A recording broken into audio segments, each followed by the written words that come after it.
So since the Battle Pass that came out in Update 1.28, we also got 2 new tanks that were added to it. We have the Object 265T, which is what we're going to be reviewing in this video, and then we also had the Arak 105. Now, the Object 265T, this is not a heavy tank. This is more of a heavy medium tank than anything else.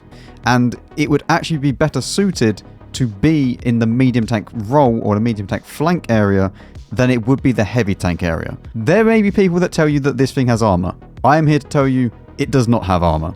And once more and more of these come out into the game, it will have even less armor. Because right now people don't really understand it. But once you do understand it, it is very, very easy to kill one of these things. You may look at this and say that this is very, very well armored. This is against 242, which is its standard penetration. If we then went and use its heat rounds, you will see that the frontal plate is very, very easy to pen.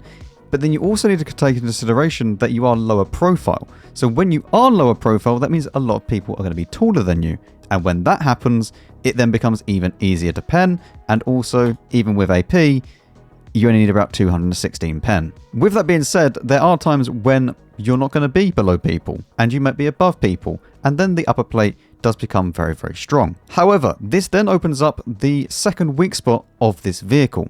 And that is the side skirts. And let me tell you, if you get shot here, there is a chance you get set on fire, because it's happened to me. This is only 20mm thick, which means that anything greater than a 60 caliber gun, remember at tier 9, I don't think that anybody really has less than a 90 caliber gun at this kind of tier. But if they have greater than 60, they go through you every single time with AP or APCR, regardless of the angle. As long as you can hit that, you pen that. So that then means that if you're on a corner and you're rocking backwards and forwards like this, and you're rocking your hole, if you get shot there, they're penning. Apart from that, the side armor is very, very good, but that is a big weakness, and it is a weakness on a lot of tanks. But you can normally get away with it. It's not too much of a problem. The side armor is very good. As you can see, you can side scrape, just show all of this, and then bang, all of this is basically impenetrable, apart from right at the very front with the track wheel. But if you're side scraping properly, this won't be an issue. This bit here is a problem that if they load heat, it does then become a pretty easy shot to pen. And it's pretty easy to hit it as well, because if you look at the visual model, you can see this pretty easily. The turret armor, all in all, is very good, apart from the fact that you have a massive, massive cupola at the right-hand side. And it is very, very easy to hit. This is with heat at 300 pen, even if you use your standard rounds, yet you're going through this cupola pretty much every single time that you shoot it. But there is an even bigger issue with this vehicle regarding the turret, and that is the top of the turret. Remember how I said this tank was low profile? Well, when we spoke about the upper hull, if we take a look at the roof, it is all an overmatch for anything greater than 90 caliber guns. Which means that if you face an E100, it just fires AP, looks down at you, and it goes through your roof. Not to mention that the upper hull is also an overmatch for the same caliber, anything greater than 90mm. Which means that although this tank is quite well armoured, it has so many weak spots that negate the armour, it's just not even worth trying to side scrape with this tank. Unless you can only expose your kind of right hand side of the vehicle and then go from this kind of angle, where they're not going to see anything else, they're just going to see this, and then no cupola, no nothing, and then pray that they're not taller than you, because if they are, then all of a sudden, bang, it goes through there, or even up here. In fact, the upper hull is an even easier shot to hit than the actual turret, because most people will be able to see your upper hull. But if you can get into this kind of dream scenario, then yes, it's a good tank, I guess, regarding armor, but that is very, very rare that you get into this situation. And remember, you can't bounce up and down, or even really reverse or move, because as soon as you do, and it rocks up, you then get shot there. Now the fuel tanks on this vehicle, I don't actually know where they are, because I have seen streamers play this tank and they have been shot through the front, got set on fire. I've been shot in the rear, got set on fire. Been shot through the side skirts, got set on fire. If this was like top trumps and someone said flammability, this would win every single time. It is basically an inferno on tracks. This might genuinely be the most amount of times I've been set on fire when I've been trying to get content for a vehicle, because it is truly horrific. So now that we've established that this doesn't really have armor as soon as you realize where to shoot on the tank, and let's be honest, it will have armor up to a certain point until people would learn about the vehicle, which is why I said that yeah, once more people get this tank, you're probably going to learn how to just deal with this very, very easily. And that is why I do think it suffers as a heavy tank, and you should probably play it as like a slow medium tank, especially with the amount of heavy tanks that you're going to meet that are taller than you. But now that we've discussed that, it's time to move into the rest of the stats. Now, the gun is going to be the first thing I speak about, because this is questionable, this gun. Everything on it is fine, apart from the fact that it blooms massively and has terrible accuracy. Because the DPM doesn't matter. You have an inverse auto-reloader. So if, for those of you that don't know, the auto-reloader system is you will load one shell, and then immediately after that, you then start loading the next one. And you have however many shells in the magazine. In this case, it is 3 shells in the magazine. It will load one shell, then load the next, then load the next.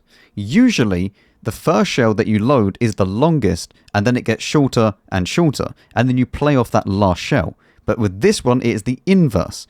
So the first shell is actually the fastest, and this is the best way for an auto-reloader to be. Because it doesn't matter if you actually empty out your clip, you're actually having the best DPM possible with that first shell. Now, this tank has 3 shells in the clip, as I've already said, and it has a 1170 potential alpha for all 3 shells and a 6-second unload time, which means that there is a 3-second intra-clip reload for each shell. So if you have, for example, 3 shells in the magazine loaded, you will then fire 1 shell, you wait 3 seconds, you then fire the next, wait 3 seconds, and then you can fire the last one, and then you have to do the full reload for whatever time it will be for that first shell. This system is very good, and it does make the tank nice to play, but the accuracy and the bloom then lets it down massively.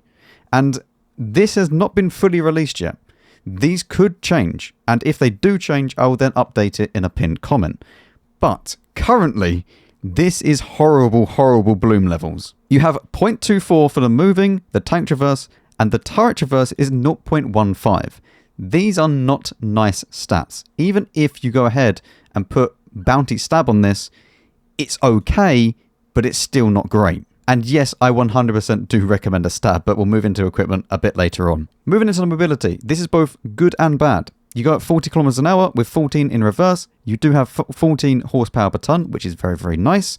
However, your terrain distances are quite bad. That 40 kilometers an hour is only really achievable on hard terrain unless you go ahead and put brothers in arms with also off-road driving, and then that goes up to 38, nearly 39 on medium, which again isn't terrible considering that it's only 1 kilometer an hour difference. If you were though to go ahead and use the left-hand fill mod, this then goes auto 40, no issues at all. If you were to go ahead and put on a turbo, let's just put a bounty turbo on just for argument's sake here, everything is fine. Again though, if you didn't have that first fill mod, you then lose 1 kilometer an hour on the medium and the hard terrain. For most people, this is absolutely fine. You don't have to choose this first fill mod, and you could go ahead and choose hardening if you want to, and then everything is great. However, there is one thing that you do need to take note of, and that is that you can't really use the right-hand fill mod ever because you just end up going a bit too slow. So if you did want to use experimental hardening to get up to as close to that 400 track health as you can, you'll then go very, very slow. You're shaving off a full 4 kilometers an hour on the soft and the medium. For the gun elevation and depression, you have 20 degrees of gun elevation, which is fine for a heavy tank. It's nothing groundbreaking, but it's also nothing absolutely terrible either. And then for the gun depression, you have -6 degrees, which is not great if you're playing on a ridgeline, but you should never be playing on a ridgeline in this tank anyway. But either way, that 6 degrees will be annoying in certain situations, even sometimes where you just don't think about it, and then it just creeps its ugly head in, and you think, yeah, that's quite bad. If you ever have to try and go over a little mound or something like that, and you just don't quite have enough gun depression, that's really where the 6 degrees comes into play, and it's really quite annoying. It is healthy enough at 1,800 hit points, so again, if you are playing this as a slow medium, it's actually really, really nice to have this. And if you were to go ahead and put just a normal hardening on this, you need to get to 2,000. In fact, if you do use the field mods, you go over 2,000. So it's very, very healthy overall. It does weigh 60 tons, which is definitely not very heavy as a heavy tank. But again, if you did play this as a slow medium, kind of that heavier role, then yeah, you can ram quite a few things. Although they will probably have to ram you because you're not that fast all in all. And it does have 380 view range, which is fine, again, for a heavy tank. Considering also that you can go ahead and choose this fill mod and then get it up even further. Now, when speaking about equipment, we are going to be using config on this tank. Now, this is the reason. Lots of people say, Max, you're dumb, just choose experimental hardening. To which point, I've already made a video about config and hardening and how I feel it works. If you don't agree, fine. Use experimental hardening. You should use whatever equipment is fine for you.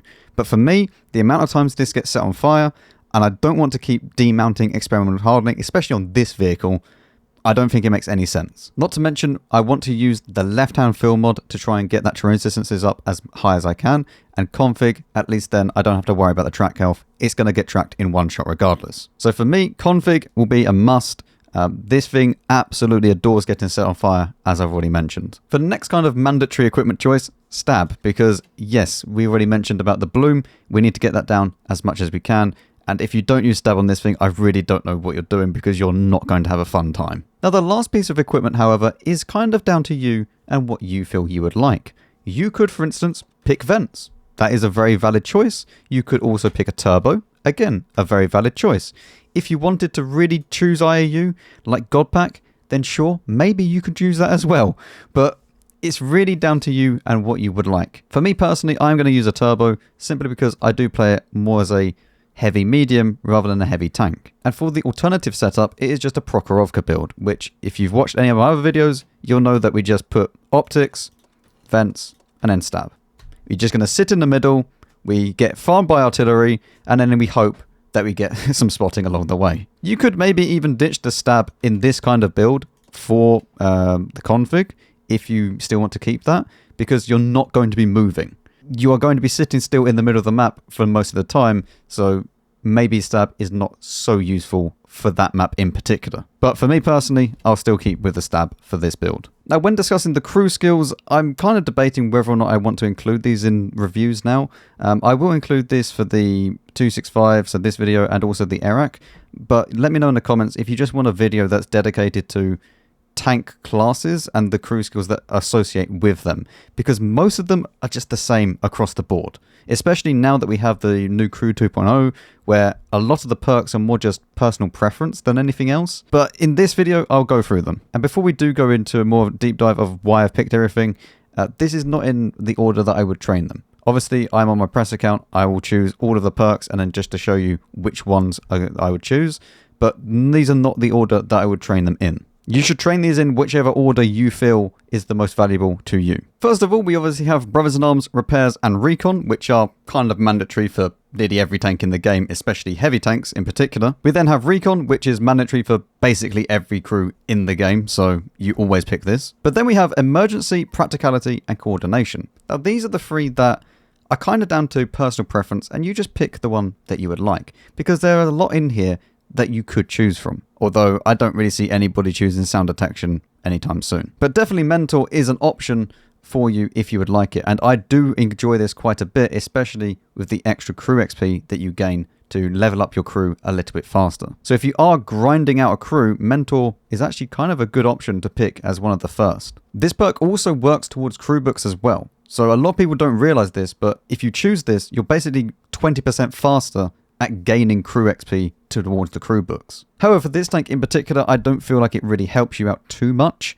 and especially with practicality and the amount of times that you get stuff knocked out in your tank, this is going to come in handy. And again, with coordination, this will help you out quite a bit because the aim time is not very good. Right now, we have 2.58 seconds. If we then have a coordination, you have 2.21. And then lastly, we have emergency, which is actually quite useful. A lot more useful than a lot of people realize.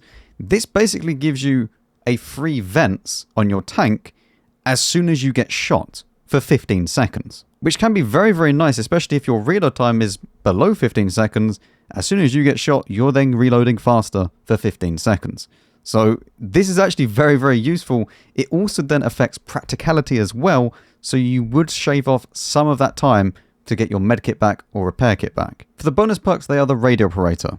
So you have obviously situational awareness. We're then obviously going to pick firefighting on this vehicle because, yep, we've already discussed this. And then lastly, side by side. There's no point choosing communications expert. Signal interception is nice just for knowing that you're spotted a little bit earlier, but I think side by side is the most valuable one, especially if you are going to be playing it with other heavies. Now, as we've already mentioned, we sometimes play this as more of a slower medium, and although yes, going off around to the medium tank flank can occur, it's more than likely that you're going to start off in the heavy tank flank and then try to go around somewhere else. Much like how you would play a 430U, where you start out in the kind of heavy tank area and then you move around the map to go elsewhere. We now move on to the gunner. And obviously we have Brothers in Arms and Repairs, the mandatory crew skills that everybody should pick. But then we have Snapshot, Deadeye, Armour, and Quick Aiming. Anything to get this aim time down, we are going to be choosing on this vehicle. We choose Armourer because this is probably one of the best perks in the game, to be honest with you. This basically cuts off the plus minus 25% and makes it plus minus 20% for your pen and damage rolls, which means that it's going to cut out the extreme ends of the RNG rolls and it will be more consistent overall. It also decreases your gun dispersion by 1.5%, but nobody's going to notice that. Next up we have Deadeye, which is one of my favorite perks in the game.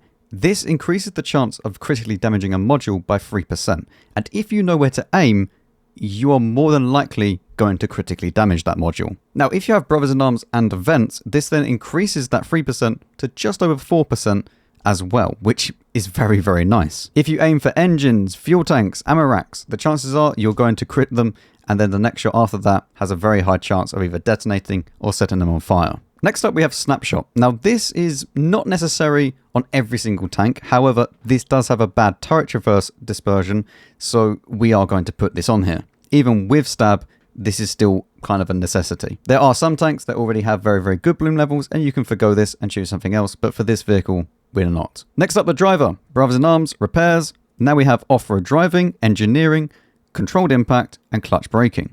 You'll notice I'm not choosing Smooth Ride. This is simply because it's already bad. It doesn't make any sense to choose it. To show you what I mean, we're going just back into Tanks GG quickly. We have Bounty Stab here, and if we choose Smooth Ride, it goes down on the moving dispersions from 0.18 to 0.17. You're not going to notice that when you're moving. And you may say, well, Snapshot does the same thing. It only decreases by 0.01. There's no point choosing that. But the turret traverse is the one that is most noticeable on a tank, because that will bloom out instantly as soon as you turn the turret. With the moving one, you actually have to get up to full speed. It's very easy to reach your max traverse speed with a turret, but it's not very easy to reach your max kind of dispersion when you're moving forwards, because you would need to reach max speed. We then have Off-Road Driving, which we've already mentioned. We then have Engineer, which I like to choose just because extra 1 km/h top speed and reverse speed, but also then reduces the penalty to a damaged engine by 20% as well. So just in case we do get damaged engine, it then helps us out a little bit. And then we have Controlled Impact. If we ram someone, we do weigh 60 tons. And although it's not going to be great because we're not super heavy, it will still help us out. And then obviously Clutch Braking increases the hold reverse speed by 5%. So just another one to help us out. And then finally, the loader. Brothers in Arms, Repairs, again, safe stowage, intuition, ammo tuning, and perfect charge. Pretty simple setup for this kind of loader. There is an option to choose Adrenaline Rush if you so choose. You would probably get rid of perfect charge to choose Adrenaline Rush. I don't think there's any reason to choose close combat, realistically. You're not always going to be within 50 meters, because if you're within that kind of range, it's very, very easy to hit your cupola from there. So I wouldn't really choose that, but Adrenaline Rush is something that you can maybe switch out for perfect charge. Obviously, we want safe stowage because the ammo rack is a problem. Any modules in this tank is an issue. And so anything that we can use will help us out there. We then have Intuition, although Intuition on this vehicle isn't exactly great because it is an autoloader and it doesn't do the full clip. So yeah, it's kind of frustrating, but the first shell is the fastest and it would load that one instantly. So you mean you're on the second fastest, which, yeah, it's still not great, but at least you get one shell with a decent enough reload. And then we have ammo tuning, which, just like Armour, it works in a kind of similar way, but this will just decrease the minimum potential damage range and minimum potential penetration range by 2%, which means that combined with Armour, we have a plus 20% for the damage and penetration range, but then only a minus 18% for the damage and penetration. So overall, it should be a lot more consistent across the board when you have those two perks. And just before we get into the gameplay, we then move on to the field mods. We obviously have all-terrain suspension for the first one. As we've already mentioned, terrain distances are very, very bad. We then have the better aim circle size, give us some more view range. And then the last one is actually kind of interesting because we need to go back into Tanks GG to actually show you what happens with this one. So as you can see, we have the all-terrain suspension, we have Brothers in Arms and off-road driving. And then if we were to choose the last field mod, which gives us 4 km/h to top speed, we then got 44, but the medium and soft then suffer at only 42. And then if we were to go ahead and put a turbo on this tank, It then goes to 49, but the medium and soft is still 47. So it's just something to keep in mind. It's not going to reach the top speed on medium and soft, especially if it's up a hill, because that is never going to reach that. But I do think that even then, 47 is more than fine, and you do get that top speed of 49 across hard anyway. So for the last one, you would pick the left-hand side to give you that top forward speed. So welcome to Malinovka. That was probably not the map you were expecting of when I said that we were going to watch some gameplay. Yes, this was all done on my stream. If you would like to come over there and watch me live, you can get your Twitch drops over there as well. I do stream Monday, Tuesday, Thursday, Friday. So go over there, get yourself some Twitch drops, and also say hi to me and say that you're from YouTube or something. I'll be more than happy to have you over there. But Malinovka, with this tank, going up the hill, we're going 30 kilometers an hour because we went over a slight bump and went down a little bit, but overall you're not going to get up here very, very fast. Even with your 42 kilometers an hour, you have bad train resistances overall, so yeah. And I'm saying 42 because that is what the medium and soft terrain is on this vehicle. So this is the kind of speed that you expect going up a hill with a turbo, and the best kind of scenario for this vehicle. We do have T26 E5 Patriot, which we are not going to shoot because we can't, and then the T832 pops up here, put one into him. We obviously had all 3 shells loaded because they've been loading in the background as we've been getting up there. This guy gets deleted, he is no more. I don't even know how many tanks shot him there, but we do have quite a fair few, as you'll see. Trying to see if there's a shot. The modelling isn't exactly perfect. And then we have a contender. There's a pro tip for the contender. If you are playing it, do not upgrade the turret, because you end up having a weak spot right there, just below the gun. So either side, where it actually like curves downwards, in fact I can show you here, right here where it goes downwards, this is a weak spot, and it's for each side, and you also then have the weak spot up top. If you don't upgrade the turret, you don't have that issue. So yeah, every single time that we shoot that, he then dies. And this is using just the standard pen, 242. We haven't had to dip into the premium rounds yet. Obviously we do have 300 pen with the heat. However, this is where it kind of gets a little bit... With the penetration of this tank, the standard rounds are fine if you are facing tanks that are your tier and below, especially if you were going to be playing it as more of a medium tank, then this works out very, very well for the standard rounds. But as soon as you play it as a heavy, you're probably going to have to start dipping into the premium rounds quite often. And we've also not even taken any damage yet. We've blocked 770, but I guarantee you, if we try to do this in, say, I don't know, a few months' time, once these tanks have come out into the wild some more, and people then learn about the armor layout, I would die here. Because most of the people are trying to aim for the lower plate in this scenario when they don't really have the penetration, or sorry, they don't have the gun depression to really shoot it, and a lot of it will just bounce off. All they have to do is actually go for the side skirts, and they pen me every time, or the cupola on top of my vehicle.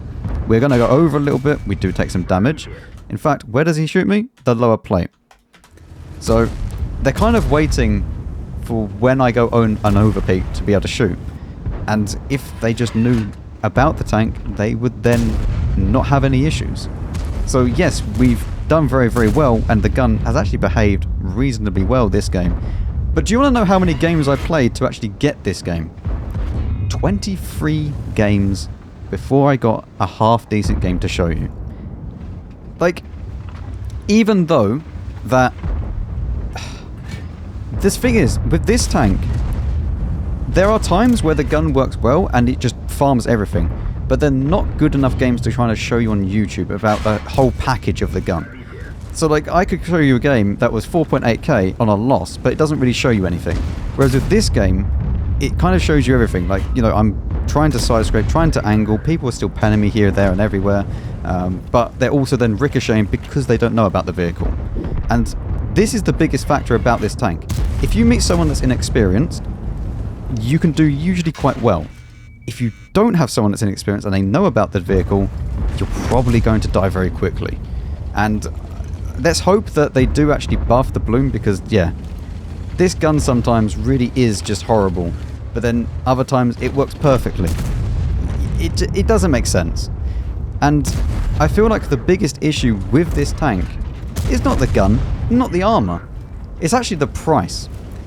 Because for me personally, this tank is just a mid tank. It's nothing exceptional. It's nothing extraordinary. And it definitely doesn't do anything truly wrong, even though that, yes, the gun's accuracy is bad, the bloom is bad, but overall it's not a bad vehicle.